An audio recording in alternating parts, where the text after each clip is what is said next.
Okay, great. So today we are talking Gibbs sampling, okay? And so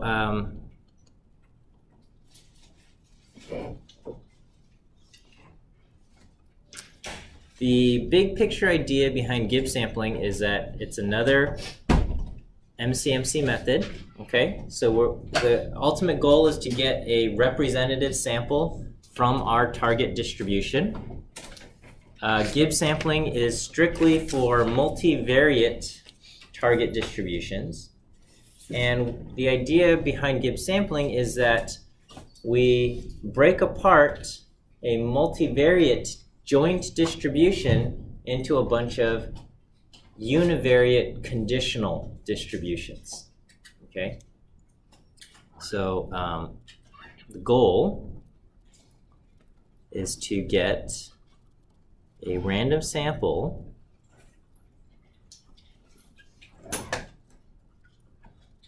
from a multivariate, I guess, joint distribution.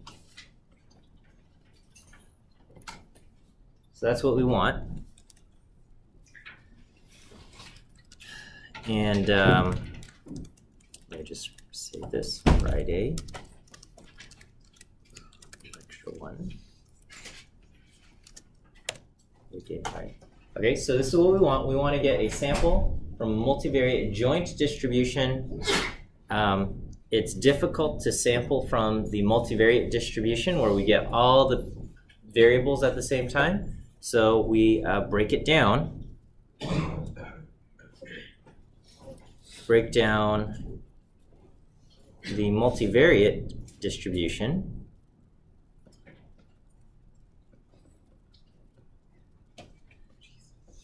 to a bunch of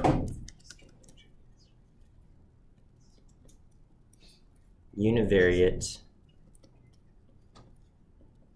conditional distributions.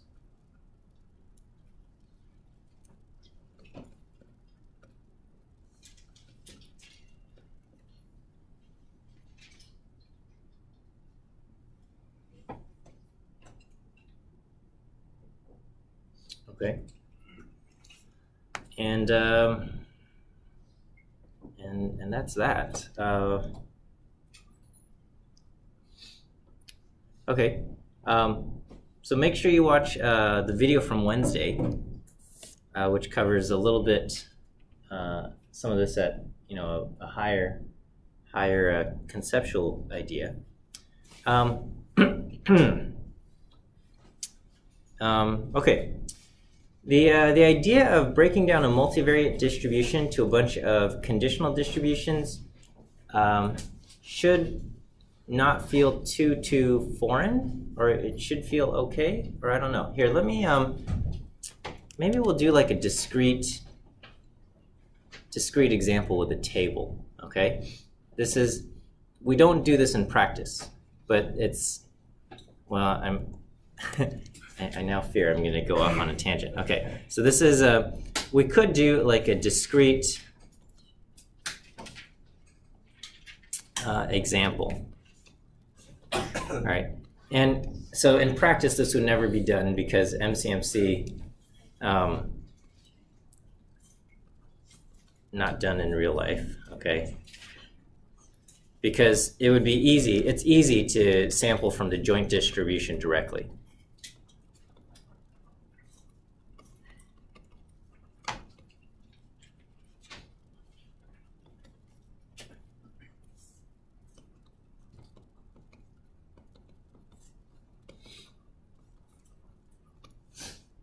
Okay, but let's say, and I'm totally making up numbers here.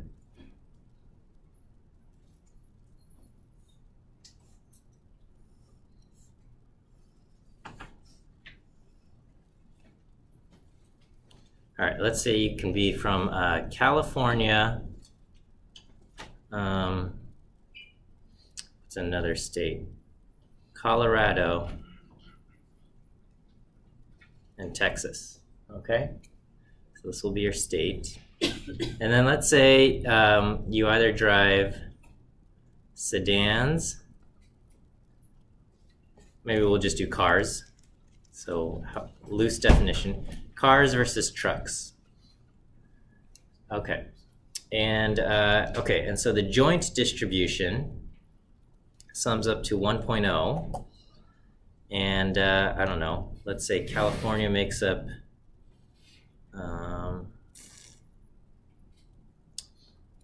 40%, Colorado is 25, and Texas is 35.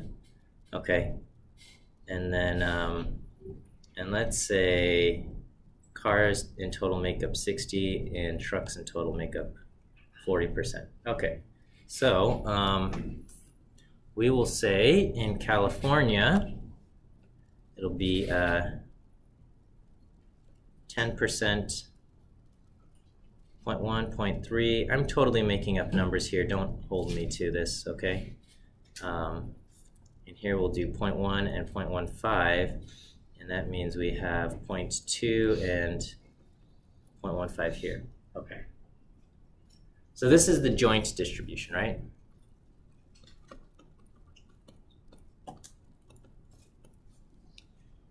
That's the joint distribution.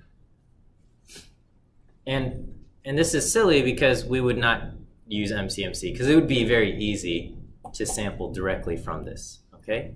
But we have to pretend that, so this is just an elementary example that we can expand to something more difficult, right? Okay, so the way Gibbs sampling would work is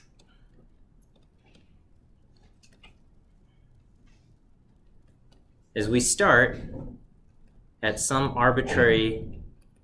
arbitrary location. All right, so I'll call the state will be x1 and the vehicle will be x2, okay? So we just start at some location x1, x2, okay? So maybe I'll start at California cars. So we'll say at time 0, x1, x2 is equal to California and cars. Okay, so the way the Gibbs sampler works is you're going to set one of these to a constant, okay? So maybe we'll set cars equal to a constant and we want to sample a new state, okay? So, so for at time t equals 1, we will sample from the distribution of x1 given x2 is equal to x2 at time 0. So we sample our next value x1 at time 1 from, and now we say, okay, the probabilities of states given that we are at cars. All right, and what is that distribution? That's going to be equal to California is equal to 0.3 over 0.6 or 0.5. Colorado is 0.15 over 0.6 or 0.25. And Texas would also be 0.25. So this is the conditional distribution when I condition on cars. Is that okay?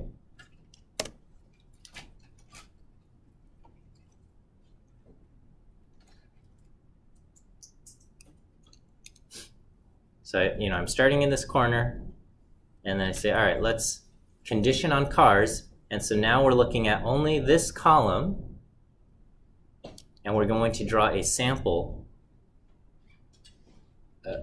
based on this conditional distribution only, which sets California to have probability 0.5, Colorado to have probability 0.25, and Texas to have probability 0.25. Right. Does that kind of make sense? Right? And so, so once I've conditioned there, I draw a sample. Okay, so we do some random device. Let's say I end up drawing Texas. Okay. So at time t equals 1, maybe x1 at time 1 ends up being Texas. Okay. So now we draw x2 at time 1 from the conditional distribution of x2 given that x1 is now set to Texas.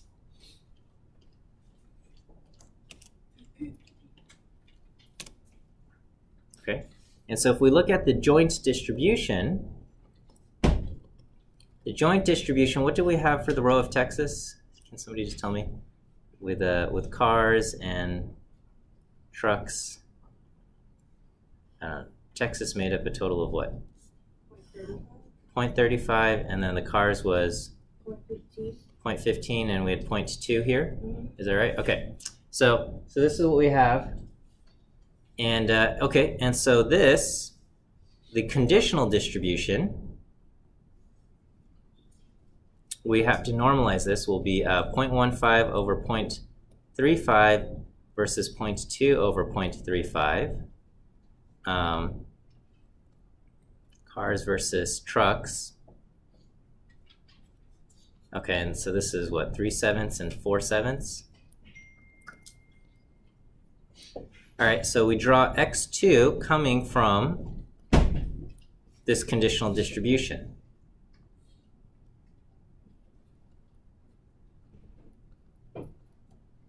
Is equal to Texas is that x2 comes from cars with probability 3/7 and trucks with probability 4/7. Okay, and then so let's say x2 at time 1 ends up being truck. You draw a random value. Okay, so that means we have transitioned. So at time 0,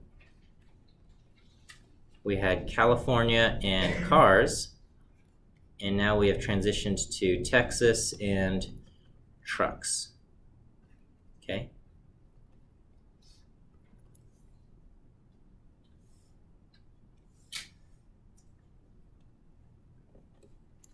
And then, so at time t equals 2, we would draw x1 from the distribution of x1 given that x2 is set to truck. And then whatever we get there, then we would draw x2 from the conditional distribution of x2 given that x1 is equal to whatever we drew at time 2. And then it continues on and on and on. So over here, whatever we have, we draw x1, and then we do that. And this would be a Gibbs sampler for a discrete distribution, which again would never be done in real life because drawing from a discrete distribution normally would be very easy. Okay. But does the idea of taking our joint distribution and then setting one of the variables to a constant, locking it in, and then now you have a univariate conditional distribution, does that make sense? Okay, because that's the whole idea. With Gibbs sampling is we say the joint distribution is hard, we can lock in one of the variables, and the multivariate distribution will become a univariate distribution. So if you get a joint distribution over 2 variables, you lock in 1, and it becomes a univariate distribution. If you got a joint distribution over 10 variables, you have to lock in 9 at a time. You lock in 9, but then you leave 1 to vary, and you'll have a univariate distribution. And then once you have sampled that value, you lock that value in, You unlock the next one, you leave the other ones locked, so you still have 9 locked, 1 unlocked. This time variable 2 is unlocked. You have a univariate distribution, and you kind of cycle through the whole process. All right, so let's take a look at something a little bit more complex, and this is what's going to happen in your homework. So I'll write out all of the kind of the math and the formulas, and you'll have to code it up. Oh, so homework 5 has been posted. I put it under week 9. Okay, so you can see under week 9, homework 5 has been posted, and it will be due 1 week from today. It'll be due on Friday of next week. Okay, and that should be plenty of time because homework 5 is easy. All right, in my opinion. All right, there's only 3 problems. One is you use the deciphering code, which has already been provided to you, but I just want you guys to try it out, and I have like secret messages that you decode. Okay, they're not that secret. And then number 2 is do a Metropolis algorithm for a multivariate distribution, and then number 3 is do Gibbs sampling for the same multivariate distribution. You can kind of see the difference. All right, so we'll look at a bivariate normal distribution. Okay, and so we want to, we will do Gibbs sampling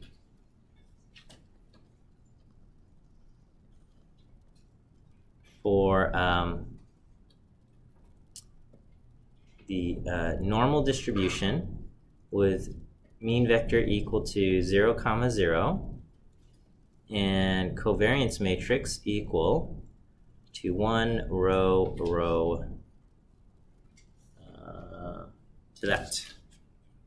Okay. And okay, so from Wikipedia, we have the PDF of the joint distribution equal to the determinant of 2 pi sigma to the -1/2 e to the -1/2 x minus mu transpose sigma inverse x minus mu. Okay, so that looks crazy. This simplifies, so just, so the determinant is, 1 minus rho squared. So this part will become 1 over 2 pi sigma 1 minus rho squared, okay? And then sigma inverse will be 1 over 1 minus rho squared times 1 negative rho 1. That's what that part becomes. Okay, and then so anyway, the PDF, which will be our target distribution, is 1 over 2 pi root 1 minus rho squared e, and when you expand everything out, if you do all the math, you can verify this yourself. You get negative of x1 squared minus 2 rho x1 x2 plus x2 squared over 2 times 1 minus rho squared.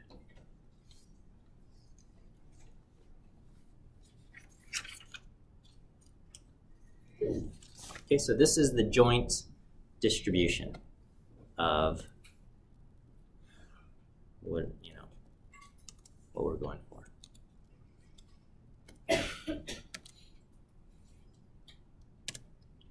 All right, so this is our joint.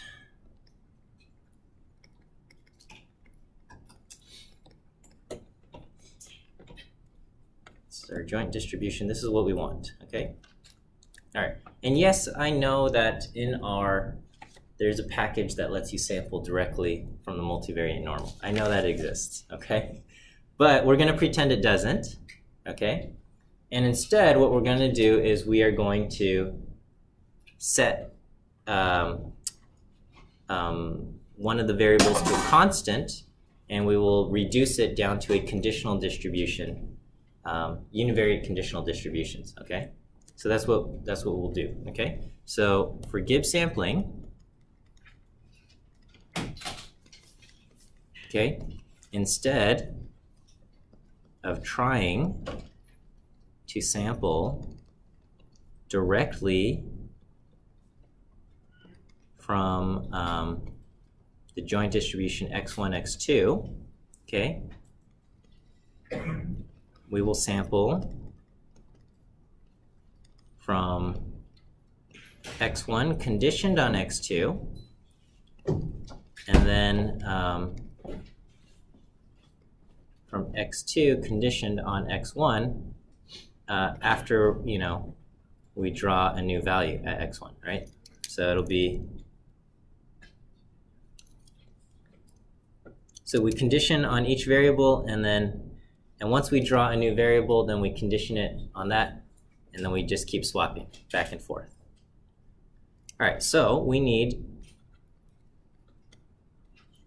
to get the conditional distribution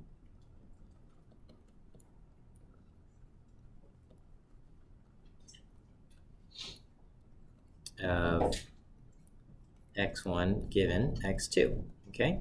x2 set to some value. Some value. That had been drawn.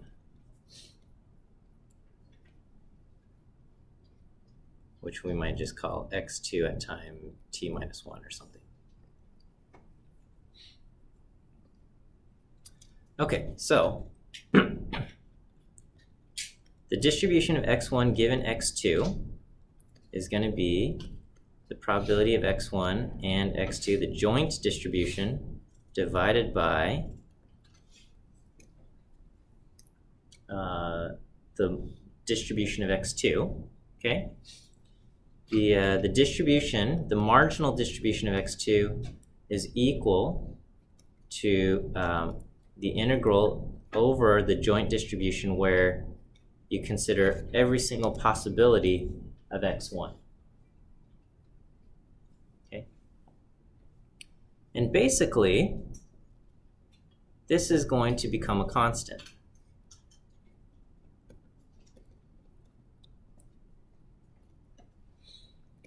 This is a constant if, you know, x2 is equal to some value at time t minus 1, right? So basically we just have x1 given x2 is just proportional to the joint distribution of x1 and x2. And this is just a normalizing constant so that this thing integrates to 1. Okay? So this is a constant if x2 is a constant, right? And we will treat x2 as a constant. Is that okay? All right, so let's go ahead and do this. So we've got x1 given x2 set to a constant is proportional to the joint distribution of x1 and x2. The joint distribution is equal to this thing. Let me see if I can shrink that down.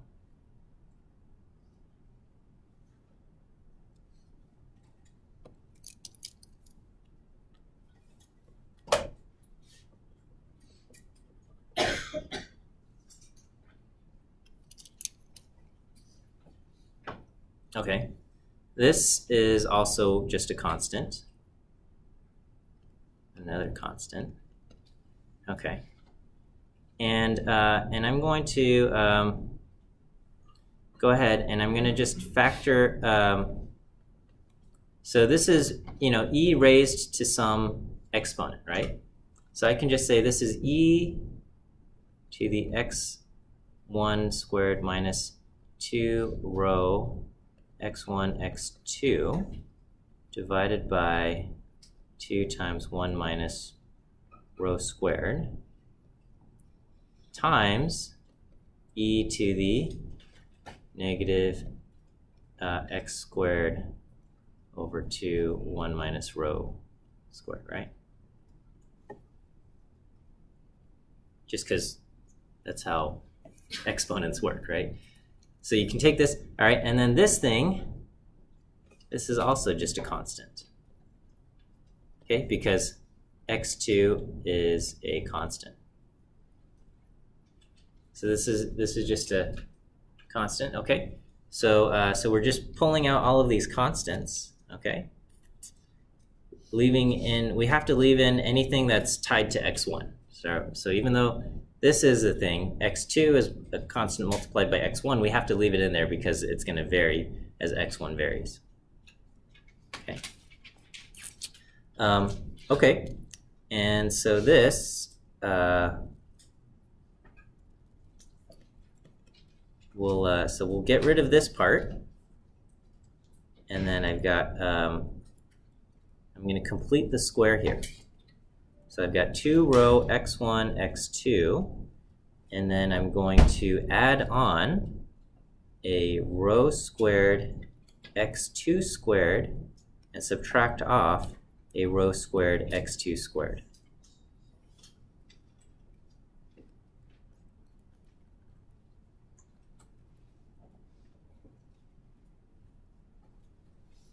Okay. All right, so this will become equal to negative of x1 minus rho x2 squared, okay, over 2 times 1 minus rho squared, right? So I can just, if I group this up, that's this, okay? And then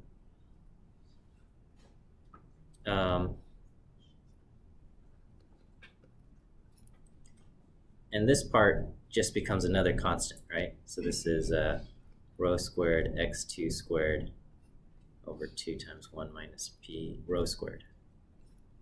Okay, so again, we're just going to get rid of the constant. Is that okay? Is all of this stuff? Okay, and so now I'm just left with this part down here.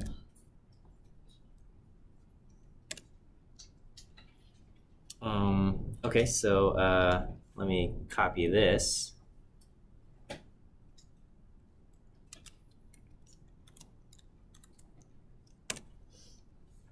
So we've got x1 given x2 is proportional to this.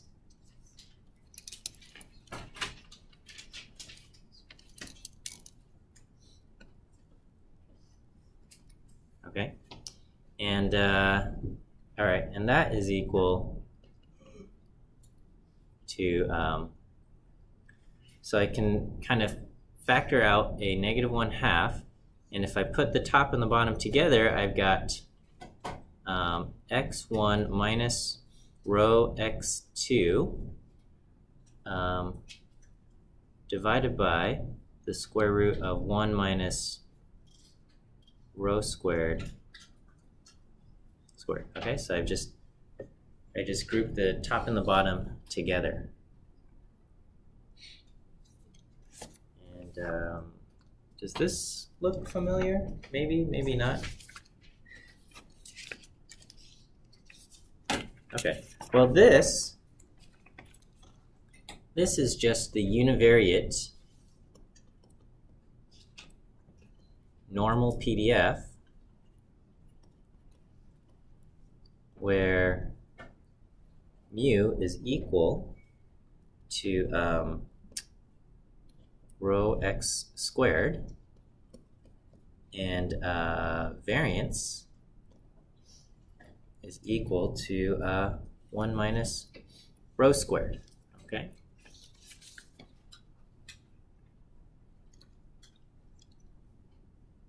So this is proportional to normal distribution mu equal to rho x squared, and sigma squared is equal to 1 minus rho squared. Here.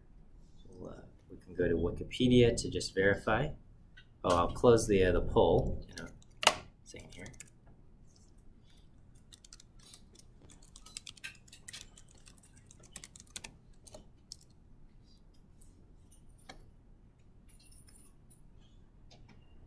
So you have this constant, right? But indeed, that's what we have.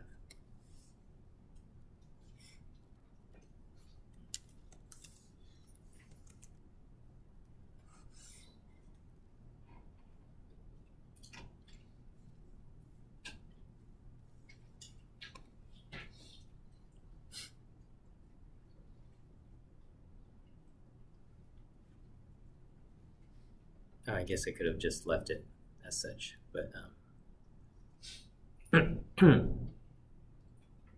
okay. So so this is our normal PDF. Okay. So so we figured this out, and so now how does this play into Gibbs sampling? Okay. Well, and then let me just do this, and by symmetry.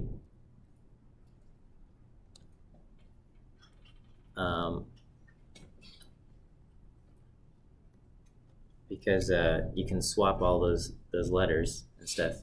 If you look at them, this is going to be proportional. Well, this will be equal to the normal distribution of mu is equal to rho x1 comma sigma squared is equal to 1 minus rho squared.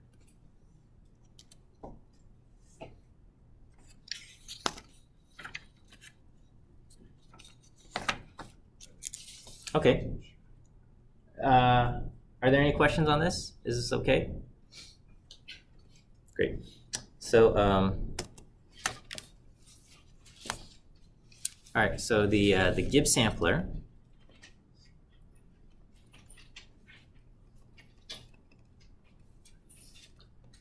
for the bivariate normal. Oh, I'm making your homework way too easy. But it's going to be, all right, so we'll start off with we'll just say x at time t equal x1 at t and x2 at t, okay? And then we will generate our next value, x at time t plus 1, being x1 at t plus 1. And x2 at t plus 1. What we will do is we will first get x1 at t plus 1 given x2 at time t. This comes from a normal distribution with rho centered at x2 at time t, comma 1 minus rho squared. And then the next value of x2 at time t plus 1, and we will use the value that we just drew, x1 at time t plus 1. This will come from the normal distribution with rho at x1 at time t plus 1 using the value that we just drew, and 1 minus rho squared. Okay, and then we just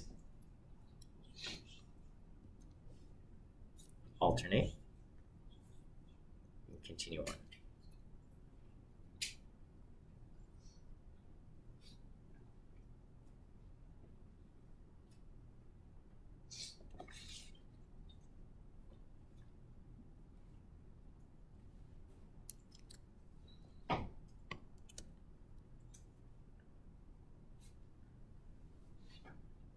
Okay, and then all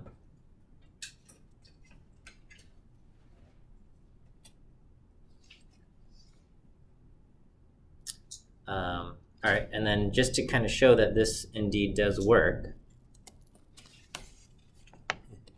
it does work. Okay, and so this is, we can say that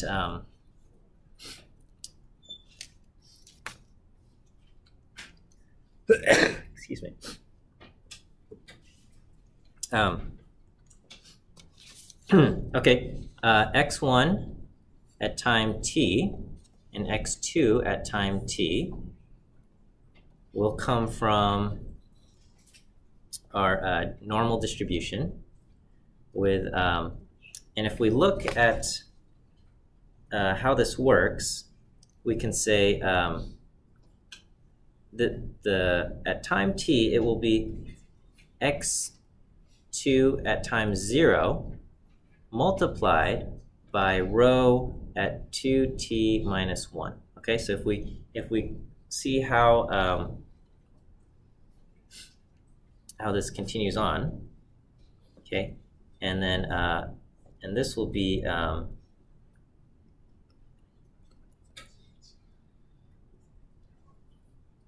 x20 at rho 2t, okay, and then our variance. So this is via some induction, and I'm skipping a lot of the math here. Oops. Rho minus rho 4t minus 1 and rho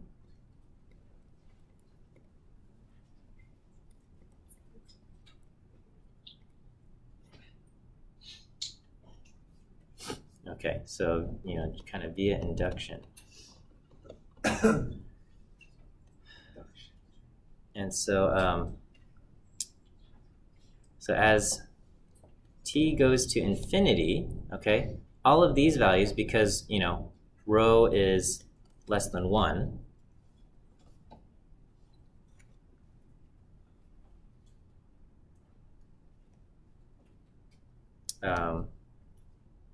this will converge to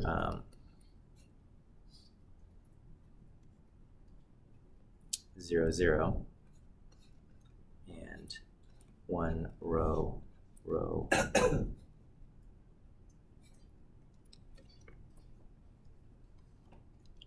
So as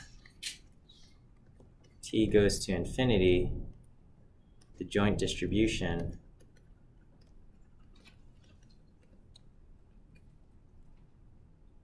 of x at time t converges to the target normal distribution.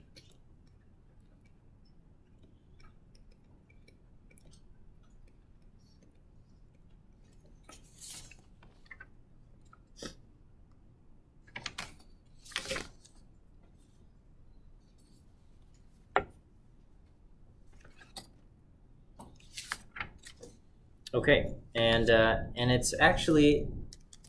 it's not very hard to code this up in R. Basically, you would write a loop, and within each iteration of the loop, you would draw your x1, and then you would draw your x2, and you'd condition, and for each of them, you're just drawing from a univariate normal, so you can use R norm to do that. You had a question? Is the second diagonal term supposed to be 4t minus 2? In my notes, I have it as 1 minus rho to the 4t. I'm just trying to. I didn't write out the math, but I think if you kind of follow like.